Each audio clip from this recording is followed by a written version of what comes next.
All right, going different spot for the Van Dijk vid, just because it's about to start pissing rain and there's folk doing gardening in there.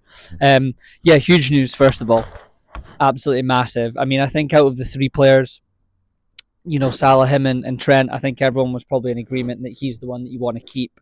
And I think it's just really about his aura, about what he brings to the team. Salah is that superstar goal scorer that's, going to be impossible to replace, but you can maybe balance it with two players and add up to the goals if you get it right.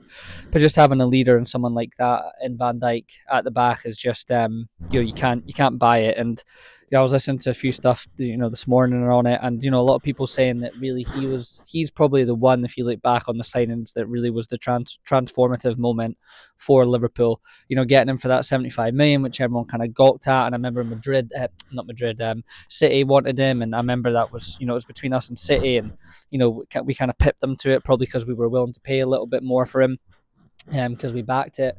And I remember just being buzzing at the time and thinking, Liverpool are really at this now, and we're kind of at the top of the game when someone's interested to come to us instead of a Pep Guardiola side and that Man City side. So yeah, it was absolutely massive when we signed him. And I mean, there's not much to be said about him. He just 1v1, someone gets past him, his hair never moves, his passing.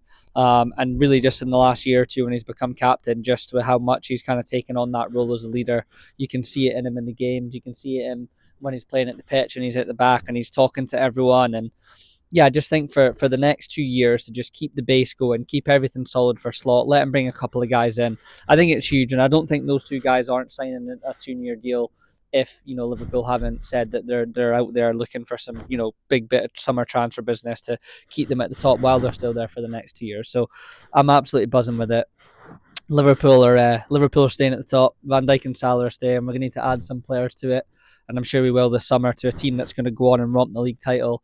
All that talk about the league being just shit and in an average this season, that can get absolutely patched. Liverpool have been incredible this season. They could still hit 94 points total, and I really do hope we can get into the 90s because how many times has that been done before in a Premier League?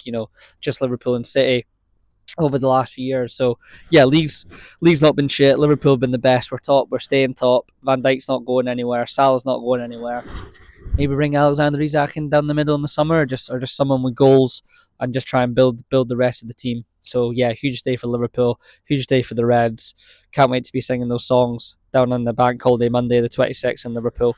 I'll be there with the top on, beers in hand. So yes, Virgil Van Dijk stays at Liverpool, centre half. He's as calm as you like. Get in.